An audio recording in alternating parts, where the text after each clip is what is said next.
ত্রয়োদশ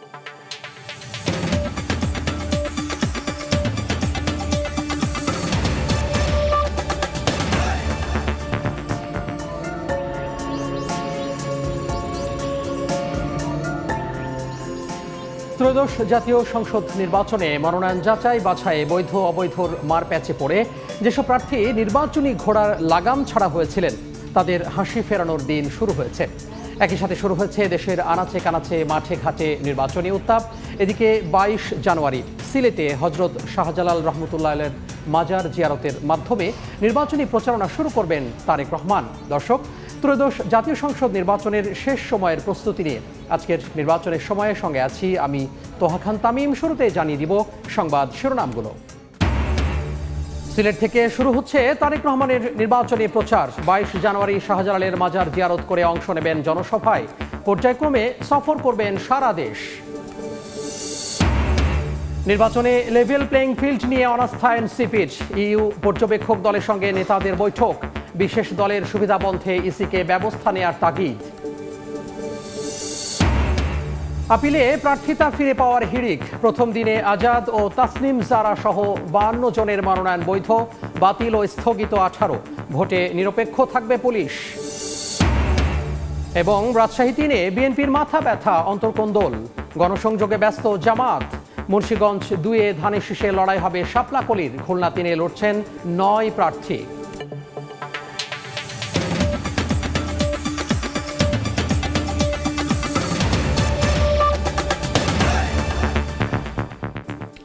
দর্শক, শুরু করছি সময়ের বিশেষ আয়োজন নির্বাচনের সময়। আজকের আলোচিত ঘটনা নিয়ে আমরা কথা বলতে চাই, জানার চেষ্টা করব আজকের দিনের যে সমস্ত আলোচিত সংবাদ রয়েছে। আমরা দেখতে পাচ্ছি যে গণমাধ্যম কর্মীদের সাথে বিএনপির চেয়ারম্যান তারেক রহমান তিনি মতবিনিময় করেছেন। আমরা দেখতে পাচ্ছি যে ১২ ফেব্রুয়ারি গণতন্ত্রের নতুন যাত্রা শুরুর আশা করেছেন তারেক রহমান।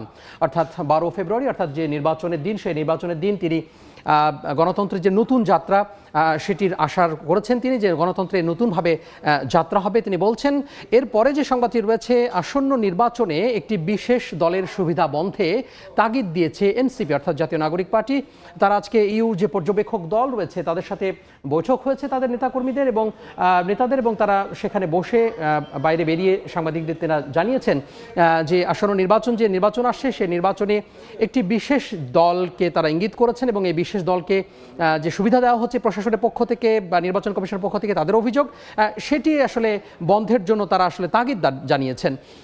এরপরে যে আমাদের সংবাদটি রয়েছে, আমরা দেখতে পাচ্ছি যে নির্বাচন কমিশনে প্রথম দিনের আপিল শুনানিতে ৫২ জনের মনোনয়ন বৈধ হয়েছে এবং স্থগিত এবং বাতিল হয়েছে ১৮ জনের। আমরা আজকে জানেন দর্শক যে আজকে নির্বাচন কমিশনে যে আপিল শুনানি হয়েছে এবং আপিল নিষ্পত্তি হবে আজকে থেকে শুরু হয়েছে। এতদিন যারা প্রার্থী রয়েছেন, যারা বৈধ অবৈধ হয়েছিলেন, বিভিন্নভাবে সংক্ষুব্ধ, তারা তাদের যে আপিল করার যে সুযোগ ছিল নির্বাচন কমিশনে সেই সুযোগ গতকালকে শেষ হয়েছে এবং আজ থেকে শুরু হচ্ছে নিষ্পত্তির ঘটনা। অর্থাৎ আজকে ১০ জানুয়ারি চলবে ১৮ জানুয়ারি পর্যন্ত এই আপিল শুনানি এবং নিষ্পত্তি। সেটিতে আজকে দেখা যাচ্ছে যে আজকে জামাতের হেভিওয়েট প্রার্থী হামিদুর রহমান আজাদ তার মনোনয়ন বৈধ হয়েছে। এছাড়া আলোচিত প্রার্থী তাসনিম জারা, ঢাকায় তিনি নির্বাচন করছেন, স্বতন্ত্র প্রার্থী তাসনিম জারা, তারও কিন্তু বৈধ হয়েছে সহ এই ২ জন সহ ৫২ জনের বৈধ হয়েছে। পাশাপাশি আরও ১৮ জন বাতিল এবং স্থগিত হয়েছে। এছাড়া আমরা লক্ষ্য করছি যে ভোটে নিরপেক্ষ ভূমিকা রাখবে পুলিশ। প্রশিক্ষণ পাচ্ছেন ১.৫ লাখ সদস্য। বেশ বলা যায় যে একটি নির্বাচিত সংবাদ। আইজিপির পক্ষ থেকে পুলিশকে যে সততার সাথে এবং নিরপেক্ষভাবে দায়িত্ব পালনের যে নির্দেশনা সেটি আসলে পুলিশের যে মহাপরিদর্শক রয়েছেন তিনি দিয়েছেন। পাশাপাশি এই যে নির্বাচন ত্রয়োদশ জাতীয় সংসদ নির্বাচন ১২ ফেব্রুয়ারি ভোট গ্রহণ অনুষ্ঠিত হবে। আশপাশে যে সমস্ত যে ঘটনা প্রবাহগুলো রয়েছে নির্বাচনের, সেটিতে আমরা লক্ষ্য করছি যে এই লক্ষ্যে প্রশাসন যাতে কঠোরভাবে দায়িত্ব পালন করতে পারে, সুন্দর সুষ্ঠুভাবে দায়িত্ব পালন করতে পারে, একটি নিরপেক্ষ নির্বাচন অনুষ্ঠিত হয়, সেজন্য ১.৫ লাখ সদস্যকে পুলিশের সেখানে আসলে প্রশিক্ষণ দেওয়া হয়েছে। আমরা একটু আসন ভিত্তিক যে সংবাদ সেই সংবাদে যেতে চাই। আমরা আজকে কথা বলবো ৩টি আসন নিয়ে। আপনি জানেন যে আমরা প্রতিটা পর্বতেই এই নির্বাচনের সময় প্রতিটা পর্বতেই আমরা আসন ভিত্তিক আলোচনা করে থাকি কয়েকটি আসন নিয়ে। আমরা যে কথা বলতে চাই রাজশাহী নিয়ে। রাজশাহীতে আমরা লক্ষ্য করছি যে রাজশাহীতে ৬টি আসন রয়েছে। আমরা একটু রাজশাহী ৩ আসনে যেতে চাই এবং রাজশাহীতে আমরা লক্ষ্য করছি যে এই জেলাটি অর্থাৎ রাজশাহী 3 যে আসন রয়েছে সেটি পবা এবং মোহনপুর উপজেলা নিয়ে গঠিত এবং আমরা লক্ষ্য করছি যে এই যে নাম রয়েছে অর্থাৎ নির্বাচনী এলাকার যে 54 নম্বর রাজশাহী পবা এবং মোহনপুর মিলে এই যে পৌরসভাটি 3টি পৌরসভা এবং ইউনিয়নের সংখ্যা রয়েছে 14টি। মোট ভোটার 4,23,199 জন। এর মধ্যে পুরুষ ভোটার 2,10,886 জন, নারী ভোটার রয়েছেন 2,12,307 জন। এছাড়া আমরা লক্ষ্য করছি যে তৃতীয় লিঙ্গের যে ভোটার রয়েছে সেটি 6 জন রয়েছে। এছাড়া ভোট কক্ষ, অস্থায়ী ভোট এগুলো তো রয়েছে। আমরা একটু পরবর্তী যে তথ্য রয়েছে সেই তথ্যে যেতে চাই। আমরা লক্ষ্য করছি যে এখানকার যে প্রার্থী অর্থাৎ রাজশাহী 3 আসনে যারা আসন্ন ত্রয়োদশ জাতীয় সংসদ নির্বাচনে যারা প্রার্থী হয়েছেন ইতিমধ্যে এবং যারা লড়বেন অর্থাৎ আগামী কয়েকদিন পরেই কিন্তু আনুষ্ঠানিকভাবে যে প্রচারণা সেটি শুরু হবে। আমরা লক্ষ্য করছি এখানে বিএনপি মনোনীত যে ধানের শীষের প্রার্থী, যিনি ধানের শীষ প্রতীক নিয়ে লড়বেন, তিনি হচ্ছেন শফিকুল হক মিলন। তিনি রাজশাহী 3 আসনে বিএনপির হয়ে লড়বেন। এখানে আমরা লক্ষ্য করছি যে দাঁড়িপাল্লার প্রার্থী রয়েছেন আবুল কালাম আজাদ, তিনি বাংলাদেশ জামাত ইসলামীর অর্থাৎ দাঁড়িপাল্লার প্রতীক নিয়ে তিনি লড়বেন। আমরা একটি বিষয় লক্ষ্য করছি যে আমরা কিছুক্ষণ আগেও কিন্তু আমাদের যে সংবাদ শিরোনাম সেখানে বলেছি যে রাজশাহী 3-এ বিএনপির একটি মাথা ব্যথা রয়েছে, বিশেষ করে অন্তর্কোন্দল, অর্থাৎ এখানে কিন্তু যারা বিদ্রোহী প্রার্থী বা যারা অন্যান্য প্রার্থীও রয়েছেন, বিএনপির অন্যান্য প্রার্থীরাও কিন্তু রয়েছেন এবং এখন আসলে বিএনপির সাংগঠনিক একটি চ্যালেঞ্জ রয়েছে যে এটি আসলে সামনে তারা কিভাবে সামাল দিতে পারে। অর্থাৎ এখনও কিন্তু সময় রয়েছে এই বিষয়টি সামাল দিতে। সেক্ষেত্রে ভোটের যে সমীকরণ সেটি আসলে আমরা দেখতে পাচ্ছি। এছাড়া আমরা লক্ষ্য করছি যে জনাব আবুল কালাম আজাদ, তিনি রাজশাহী 3 আসন থেকে লড়বেন, অর্থাৎ পবা মোহনপুর মিলে যে আসনটি রয়েছে রাজশাহী 3 আসন, তিনি দাঁড়িপাল্লার প্রতীকে লড়বেন। আবুল কালাম আজাদ তিনি প্রচারণা যখন তিনি শুরু করবেন যে আনুষ্ঠানিকভাবে সেটি কিন্তু রয়েছেই। পাশাপাশি আমরা একটু সেখানকার খবর যেতে চাই, আমরা খবর শুনতে চাই, সরাসরি যুক্ত হতে চাই। আমাদের সহকর্মী আলতাফ হোসাইন সেখানে রয়েছেন, অর্থাৎ পবা মোহনপুর নিয়ে গঠিত রাজশাহী 3 আসন, সেই আসনের তিনি অবস্থান করছেন এই মুহূর্তে। আলতাফ, সেখানকার ভোটের কি পরিস্থিতি, ভোটের উত্তাপ কেমন দেখছেন, ভোটাররা বা কি ভাবছে ত্রয়োদশ জাতীয় সংসদ নির্বাচন নিয়ে? রাজশাহীর আরো গুরুত্বপূর্ণ একটি আসন হচ্ছে রাজশাহী 3 অর্থাৎ পবা এবং মোহনপুর উপজেলা নিয়ে যে আসনটি গঠিত। আমরা জানি যে রাজশাহীর সবচেয়ে বড় একটি আসন এটি এবং ইতিমধ্যেই নির্বাচনী যে আমেজ সেটি কিন্তু রাজশাহীর এই আসনটিতে দেখা যাচ্ছে।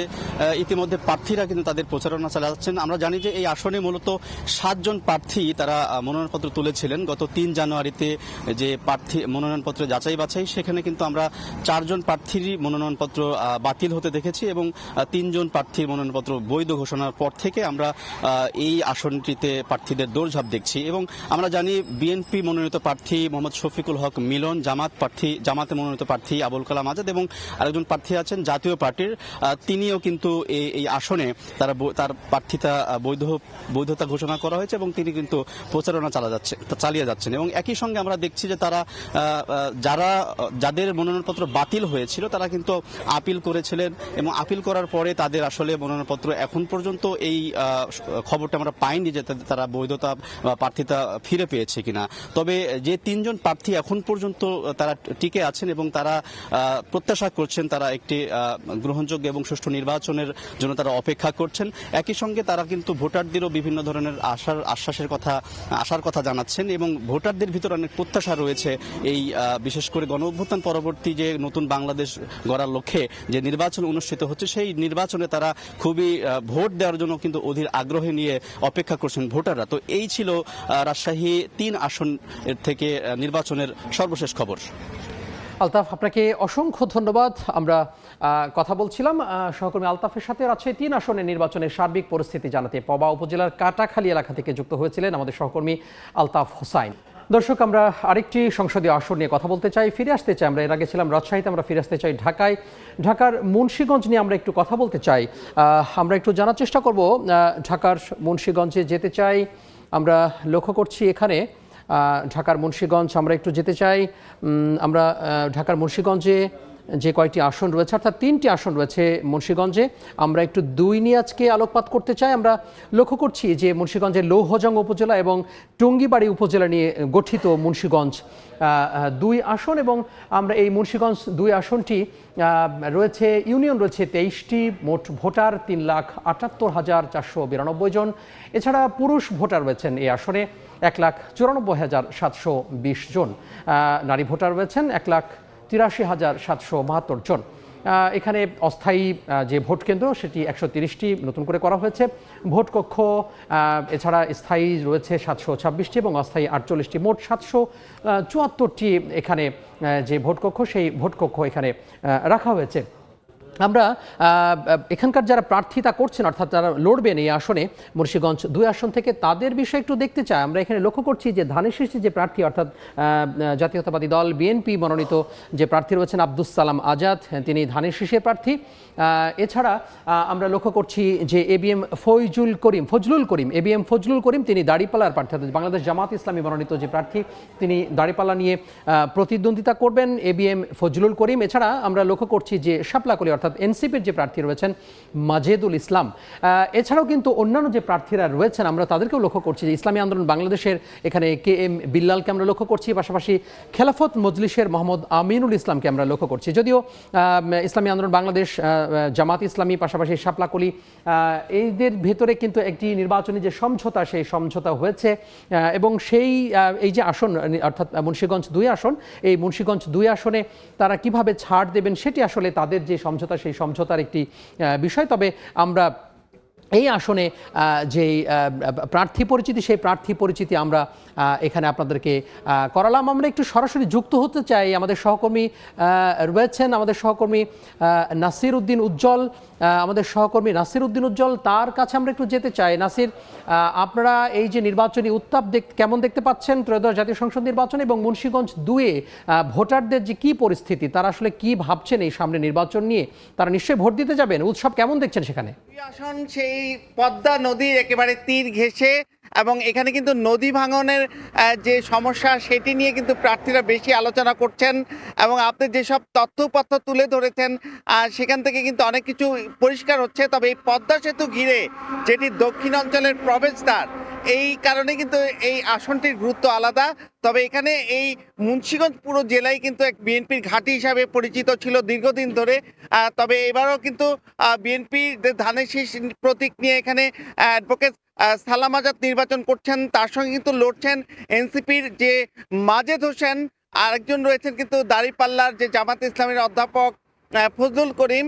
এই 3 জনের মধ্যে কিন্তু মূল প্রতিদ্বন্দ্বিতার আভাস পাওয়া যাচ্ছে। তবে যেহেতু জামাত ইসলামের সঙ্গে যে এনসিপির যে জোট হয়েছে, জোট হওয়ার পরেও যে 2 দলের প্রার্থী রয়েছে সেগুলো নিয়ে আলোচনা হয়েছে, এবং 2 প্রার্থীর সঙ্গে কিন্তু আমাদের কথা হয়েছে, তারা কিন্তু এখনো কোনো ছাড় দেওয়ার বিষয়টি বলছেন না। এনসিপি বলছে যে এই আসনটি তাদের ছেড়ে দেওয়ার কথা রয়েছে, তারপরে কিন্তু দাঁড়িপাল্লার প্রার্থী এখনো রয়েছেন, এবং কিছুক্ষণ আগেও কিন্তু দাঁড়িপাল্লার প্রার্থী বলেছেন যে তাদের এখনো থাকার সিদ্ধান্ত রয়েছে, তারা এখানে নির্বাচন করবেন, এবং তারা খুবই আশাবাদী যে এই অঞ্চলের দুর্নীতিমুক্ত, এবং এই অঞ্চলে যেসব নদী ভাঙন সমস্যা, আলু সমস্যা রয়েছে, এখানে যে যোগাযোগ ব্যবস্থার সমস্যা রয়েছে, এই বিষয়গুলো নিয়েও কিন্তু আলোচনা হচ্ছে। এবং সকল প্রার্থী, ধানের শীষের প্রার্থীও কিন্তু বলছেন যে এই অঞ্চলে যে বিশ্ববিদ্যালয় দরকার, মেডিকেল কলেজ দরকার, যে প্রাচীন সভ্যতার জনপদ হিসাবে এখানে কিন্তু 1000 বছর আগে কিন্তু এই বিক্রমপুর শিক্ষার ক্ষেত্রে অনেক এগিয়ে ছিল। সেক্ষেত্রে এই জেলায় যে বিশ্ববিদ্যালয় নেই, এর মধ্যে কিন্তু অনেক ট্রেন যোগাযোগ রয়েছে, কিন্তু সেটি পুরো জেলার ভিতরের ট্রেন যোগাযোগ না থাকবার কারণে বিভিন্ন চ্যালেঞ্জ রয়েছে। এই সমস্যাগুলো সমাধানের ব্যাপারে কিন্তু নানা রকম আশার বাণী কথা প্রার্থীরা বলছেন। এবং সব মিলিয়ে যে 12ই ফেব্রুয়ারি নির্বাচন ঘিরে এখানে একটা উৎসব বিকট পরিবেশ হবে, এরকমটাই তারা আশা করছেন। তো এই ছিল মুন্সিগঞ্জ থেকে নির্বাচনের সবশেষ। জি, নাসির উদ্দিন উজ্জ্বল, আপনাকে অসংখ্য ধন্যবাদ। তিনি যুক্ত হয়েছিলেন মুন্সিগঞ্জ 2 আসন থেকে। আমরা আমাদের নির্বাচনের সময় আমরা কথা বলছিলাম রাজশাহী এবং মুন্সিগঞ্জের যে সংসদীয় আসন রয়েছে সেই সংসদীয় আসনে আমরা একটু যেতে চাই খুলনায়। আমরা খুলনার যে আসন রয়েছে সেই খুলনা 3 আসন নিয়ে আমরা আজকে কথা বলতে চাই। খুলনায় আমরা যদি একটু খুলনা বিভাগে ঢুকি, এরপরে আমরা লক্ষ্য করছি যে খুলনা জেলায় রয়েছে 6টি সংসদীয় আসন এবং আমরা খুলনা 3 নিয়ে আজকে আমরা একটু আলোকপাত করব। আমরা দেখার চেষ্টা করব যে সেটি কিন্তু আসলে বেশ, এই যে খুলনা 3 আসন শিল্পনগরী, খুলনার যে রাজনৈতিক স্পন্দন বলা হয়ে থাকে খুলনা 3 আসনকে, এবং খালিশপুর, দৌলতপুর এবং খানজাহান আলী থানার একাংশ নিয়েও গঠিত হয়েছে যে খুলনা, সেই খুলনার 3 আসন। এখানে মোট ভোটার সংখ্যা 2,52,286 জন। এর মধ্যে পুরুষ ভোটার রয়েছেন 1,26,579 জন, নারী রয়েছেন এর মধ্যে 1,25,700 এবং তৃতীয় লিঙ্গের ভোটার কিন্তু এখানে রয়েছেন 7 জন। এই আসনে মোট ভোট কেন্দ্রের সংখ্যা রয়েছে 115টি। আমরা সরাসরি খুলনায় আসনে একটু আরও একটু আলোকপাত করতে চাই। আমরা এখানে যারা প্রার্থিতা করছেন, অর্থাৎ প্রতিদ্বন্দ্বিতা করছেন প্রার্থী, তাদের সাথে একটু পরিচয় করে দিতে চাই আপনাদের সাথে। আমরা লক্ষ্য করছি যে খুলনা 3 আসনে এটি বেশ একটি শিল্পাঞ্চল বলে খ্যাত খালিশপুর রয়েছে। এখানে ধানের শীষের যিনি প্রার্থী রয়েছেন তিনি রকিবুল ইসলাম বকুল, তিনি ধানের শীষ প্রতীক নিয়ে তিনি প্রতিদ্বন্দ্বিতা করবেন আগামী ত্রয়োদশ জাতীয় সংসদ নির্বাচনে। ছাড়া আমরা লক্ষ্য করছি যে বাংলাদেশ জামায়াতে ইসলামী তিনি দাঁড়িপাল্লা প্রতীক নিয়ে প্রতিদ্বন্দ্বিতা করবেন, তিনি মাহফুজুর রহমান। এছাড়া আমরা হাতপাখাকে লক্ষ্য করছি, অর্থাৎ ইসলামী আন্দোলন বাংলাদেশের যে হাতপাখা আব্দুল আউয়াল। এছাড়াও অনেকগুলো কিন্তু প্রার্থী এখানে রয়েছেন, অন্যান্য প্রার্থীরাও রয়েছেন। ইসলামী আন্দোলন জাতীয়তাবাদী গণতান্ত্রিক আন্দোলনের শেখ আরমান হোসেন, জাতীয় পার্টির আব্দুল আল মামুন, খেলাফত মজলিসের FM হারুনা রশিদ, গণতান্ত্রিক যুক্ত ফ্রন্টে প্রার্থী বাংলাদেশ সমাজতান্ত্রিক দল যে বাসদ সেটি জনার্দন দত্ত, স্বতন্ত্র প্রার্থী রয়েছেন মুরাদ খান লিটন ও মঈন মোহাম্মদ মায়াজ। আমরা লক্ষ্য করছি যে এই যে প্রার্থীগুলো রয়েছেন সেই প্রার্থীগুলো যারা প্রার্থীকে ঘিরে কিন্তু ভোটাররা যারা রয়েছেন তারা আসলে তাদের যে আশায় বুক বাঁচান। আমরা একটু সরাসরি যুক্ত হতে চাই খুলনা 3 আসনে। সেখানে রয়েছেন আমাদের সহকর্মী তানজিম। খুলনা 3 আসন কিন্তু সেখানে শিল্পাঞ্চল অধ্যুষিত এলাকা এবং সেই শিল্পাঞ্চলগুলো অনেকগুলো বন্ধ হয়ে গেছে, শিল্প কলকারখানা অনেকগুলো সেটি খুলেছে এবং শ্রমিক অধ্যুষিত এলাকা রয়েছে। আপনি কি ভাবছেন, সেখানকার ভোটাররা কি ভাবছে সামনে ত্রয়োদশ জাতীয় সংসদ নির্বাচন নিয়ে, এই কলকারখানাগুলো কিংবা শ্রমিকরা বা কি ভাবছেন সেখানকার?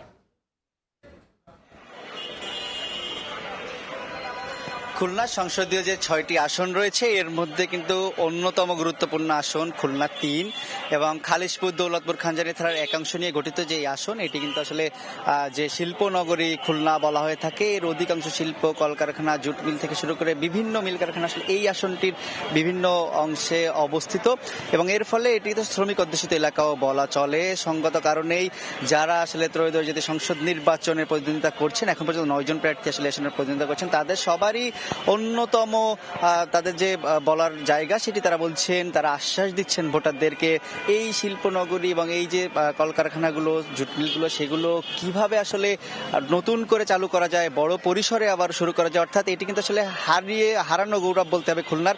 এবং বেশ কিছু কলকারখানা, জুট মিলগুলো বন্ধ হয়ে গেছে, কোনোটি চালুর চেষ্টা করা হচ্ছে এবং সেই জায়গা থেকে তারা আশ্বাস দিচ্ছেন প্রার্থী ভোটারদের দ্বারে দ্বারে তারা পৌঁছানোর চেষ্টা করছেন বিভিন্নভাবে। তো খুলনার যে 3 আসনের প্রার্থী নির্বাচনের ভোটের খবর আমার কাছেই ছিল সর্বশেষ। তানজিম, আপনাকে অসংখ্য ধন্যবাদ আমাদের সাথে যুক্ত হওয়ার জন্য। সহকর্মী তানজিব আহমেদ যুক্ত হয়েছিলেন খুলনা 3 আসন থেকে, জানাচ্ছিলেন সেখানকার ভোটারদের ভাবনার কথা। বাবা মায়ের মতো সিলেটে হজরত শাহজালাল রহমতুল্লাহ আলাইহির মাজার জিয়ারতের মাধ্যমে নির্বাচনী প্রচারণা শুরু করবেন বিএনপির চেয়ারম্যান তারেক রহমান। দলটির একটি সূত্র জানায় 2-1 দিনের মধ্যে তার সফরসূচি চূড়ান্ত করা হবে। বাবা বিএনপির প্রতিষ্ঠাতা শহীদ রাষ্ট্রপতি জিয়াউর রহমান ও সদ্য প্রয়াত মা বিএনপি চেয়ারপারসন বেগম খালেদা জিয়াকে অনুসরণ করে ছেলে তারেক রহমানও সিলেট থেকে নির্বাচনের মাঠে নামতে যাচ্ছেন। 17 বছর পর দেশে ফিরে এটি হবে তার ঢাকার বাইরে সফর। এর আগে ইসির অনুরোধে উত্তরবঙ্গের 4 দিনের সফর স্থগিত করেন বিএনপির চেয়ারম্যান। নিজের প্রথম নির্বাচনে ঢাকা 17 এবং বগুড়া 6 আসনে লড়বেন তারেক রহমান।